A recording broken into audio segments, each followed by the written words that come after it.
Gonna be a long video, so hang up quick. I'm out here at the new property and I want to show y'all what we got ahead of us. First off, there's these big ass plants of pots. These, a lot of them are in pots back here. I don't know what the cows eat them. They're decorative. So, on that note, we need to host a field day to come out here to prep this place.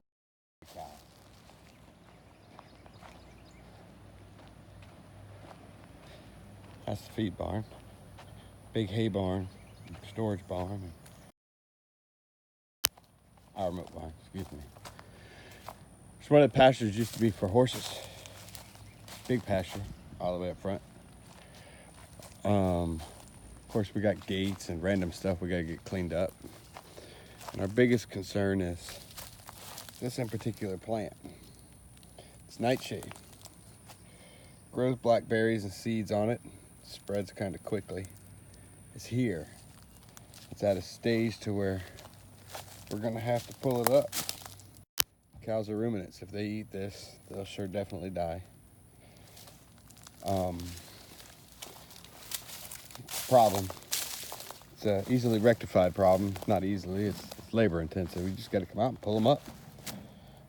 Not too awfully entire many. There is a lot of undesirables out here as far as sticker bushes that cows won't eat, but the grass is starting to grow in, and we're gonna have to treat this month with some type of safe weed killer grass promoter.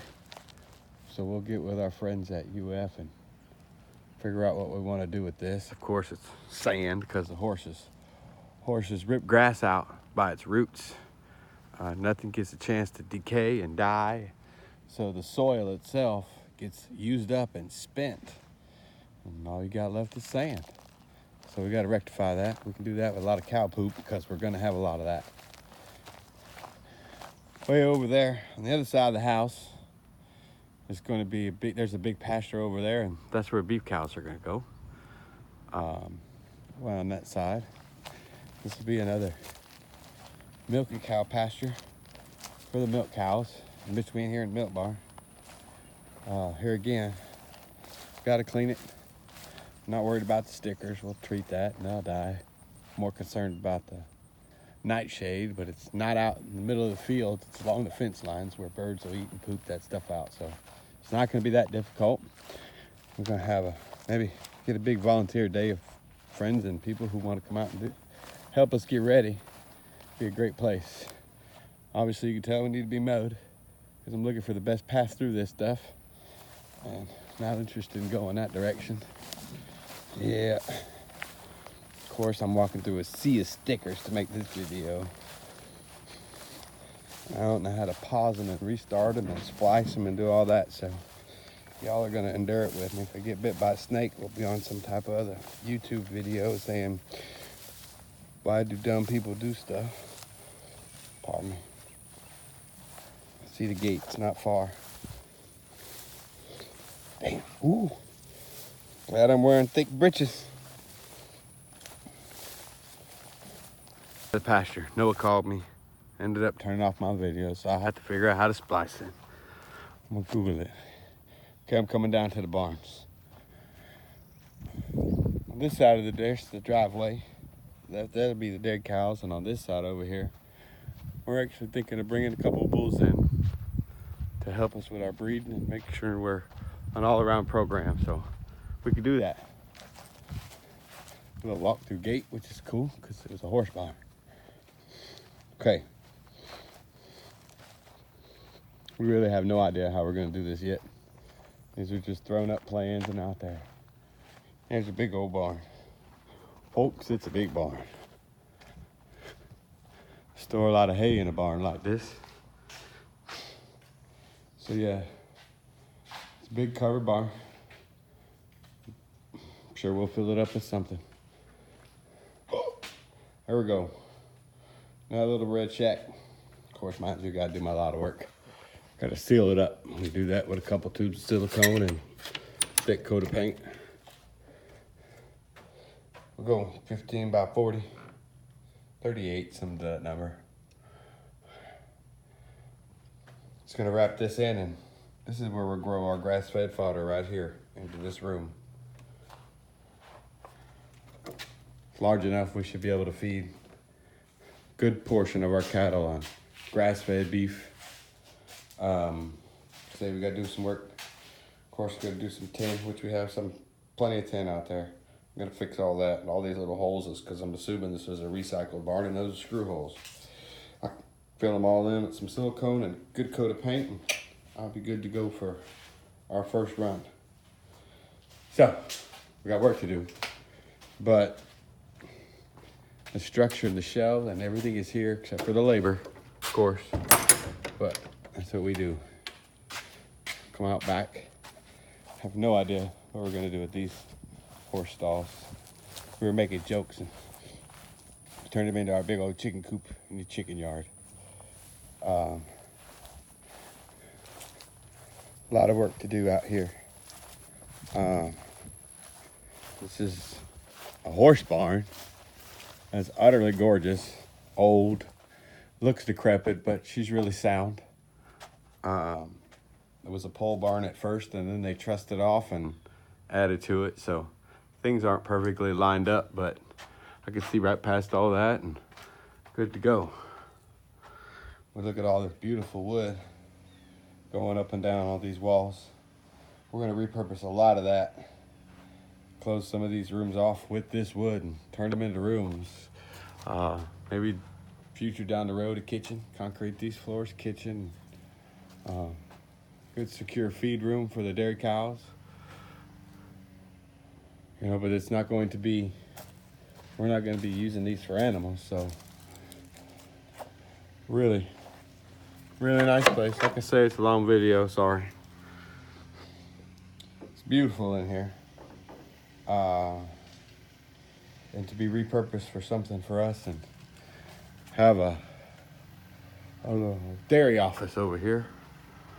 All I need is a concrete floor, clean up these walls, put a couple pieces of glass in the ceiling, and I got a little dairy office over here. We'll keep our records and have the kids come in and make sure we're an organized, efficient place with an office. And on this side is 1, 2, 3, 4 stalls. Of course, when you come in, you see all this beautiful wood. There again, the boy come and slap me out. Called me on the phone. Want to know if he needed me to cook him if he wanted to cook spaghetti tonight. So, sorry, folks. I'll figure out how to splice videos. I'll fix this too. But look at this gorgeous wood in here. Look at this gorgeous wood. This is beautiful. And again, this is going to be a wet environment. I'm going to need this whole section clear so we can run the cows down and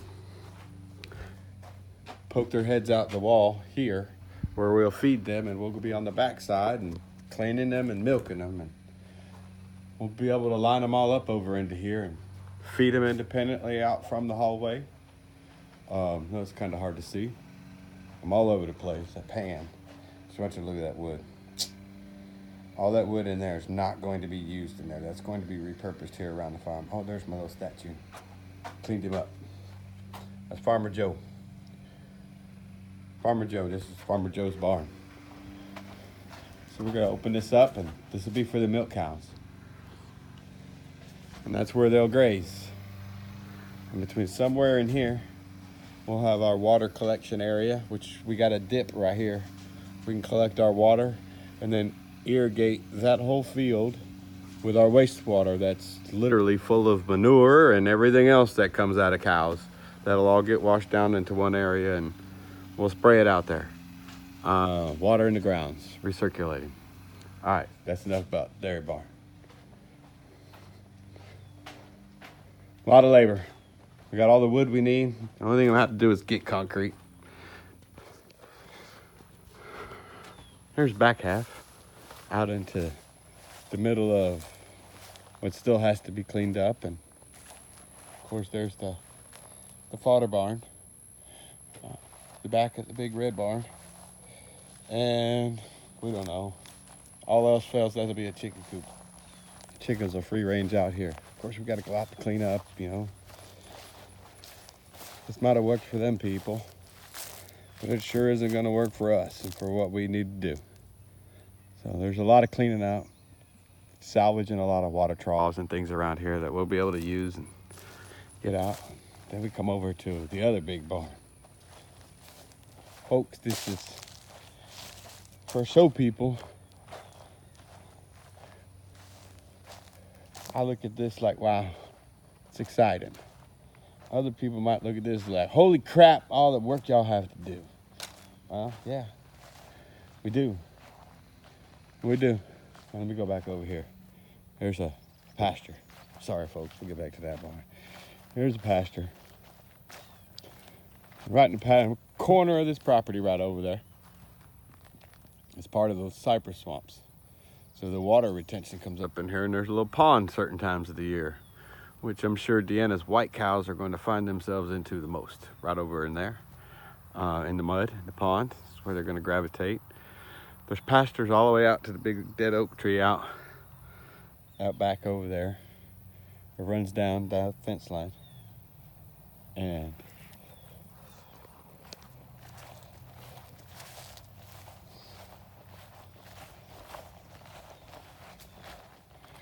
goes back over, way over yonder line of trees. And this is big barn. Used to be stalls and horses for horses. Big concrete slab. It's obvious this is where they did their grooming and taking care of their horses. And look, it's already set up for our cows. So it's a good blessing right there. Be able to come in and line them up, and 5, 6 kids can stand in here at a time, a class at a time, a group at a time, and work on trimming and grooming, and have a coach sit out here in the back on a lounge chair coaching, telling them what to do. I'm not the grooming guy, so it had to be somebody else. So we look at this barn, we're like, okay, what do we do with this barn? Okay, what do you want? And the only answer I get is, oh God, I don't know, it's overwhelming. So, I don't know. Look, here's another nice, really looking wood feed room. Of course, it's got to be cleaned up. Cabinet, look like an outhouse, but it's not. But it's a good, secure feed room. It's the front side of where all of the grooming and trimming and shaving and all of that good stuff would go. We'll have a washing station out there, but underneath the shelter, some lights so they can turn on the radio and take care of cows till 7 or 8 o'clock at night, getting ready for a show. It's kind of ideal if you're looking at it from a kid's showman's point. Have the place and the security and the location and the tools, and just the sheer ability to come out and do something when they need to and when they want to is amazing. And then we look at all these beautiful wooden stalls. Again, it's set up for horses. We got 20-something cows, 30 cows, and 15 of them are pregnant. So next year we'll have 45 cows. But come December, we'll be banging 35, 40 cows that we'll have possession of and be taken care of. So, you know, like I say, it's a little overwhelming for some. It's gorgeous when you look at this, and you can see the potential to repurpose this whole section over here. Briefly, told you it was a long video. Briefly, if you look at all this wood here, the wood along these back walls is really unnecessary. If we turn this row, remove all of the centers, saving every wood to repurpose it, remove them all, then we could put individual calf hutches in here, line them up, have their little heads poke through the wall over here with some feed buckets and their water. So when they're young, we're able to keep them in a controlled environment, make sure they get the proper foods and nutritions that they need, keep them healthy, while their mamas are over there in the other barn milking. Mamas will produce, you know, Amber, I got to go back to her. She's our superstar, 8 to 10 gallons a day. Calf only drink a half to a gallon. When it's at its prime, it'll drink 1.5 gallons. The rest of that milk, it's got to go to feeding everybody and supporting everybody. So that's what we're about. But we'll take all this wood out here, repurpose it, use a lot of it on this side to make a good wall. Open this up, use the timbers, use the supports that are here, but make a good solid wall. In here, underneath the shelter, you know, are all the dry cows and the feeding times. They all come up in here, poke their head through a hole and get strapped down through their halters, and we'll feed them independently. Each cow gets what she needs to get to promote growth, promote health. We don't want to overfeed them because we don't want them huge and fat, and then they'll be over conditioned, so they won't take the proper things. So we kind of fell into a place that we need to properly run our programs and properly run a good feeding program, and then, you know, track it. Actually tell you what it costs to raise a cow, to what level and what type of cow. Seeing if you get a grand champion cow and give it less food that it takes to make a supreme calf, then you take a less improved cow and feed it more money and stuff, just trying to get a minimum type animal. So the experiment's underway in the facilities here. We got some verbal commitments from the guys at UF to give us a hand to set up. Look at this amazing stuff. We'll be able to take a lot of this wood and make an office for tracking of the feed and, you know, seeing where they're taking an intake and things like that. The calves, what they're taking in and out, and recording this stuff. By doing the recordings and stuff, you're going to a show with a cow that you could prove that is a great quality animal, and you could show on paper what kind of work your kids do, what kind of kids you're turning out of your program. So that's our goal. It's here. In a nutshell, long video, a lot of work. I don't want to say short time, but 2 months is a short time. A lot of stuff to clean up, get secured, and cows aren't horses, so we got to make sure the fences are good, tightened up, and they're pretty good for the most part. I got lucky. And right over there at the head of the driveway is where I'm going to live. Right up there. There's a little pond in my backyard. And hopefully my Bronzy bull roaming around the backyard. And all of our brown Swiss dairy cows out here making a go at farming. There it is, folks. There it is, in a nutshell. Got a ways to go. It's beautiful out here. It's quiet. It's Sunday. Overwhelming a little bit, to say the least. Just knowing that so much of our material and everything is here. Knowing that the costs are going to be not as bad as one would think because everything is here. But there again, labor has a cost. And that's the biggest cost of any business is labor. So I'd be naive to say it's free at all. But sometimes we get what we want, we get what we asked for, we get what we hoped. It's just not in the condition that we ever dreamed it would be in. But when you look at something like this out here, yeah, we're spot on. Thank you, folks. Thanks for putting up with me. Gonna have a little shed right here, a little barn. Working on getting one donated.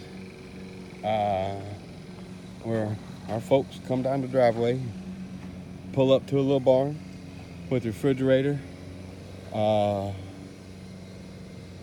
coolers, milk and eggs, and you know, things will go like they were before, but on a little bit different type of scale. We're excited.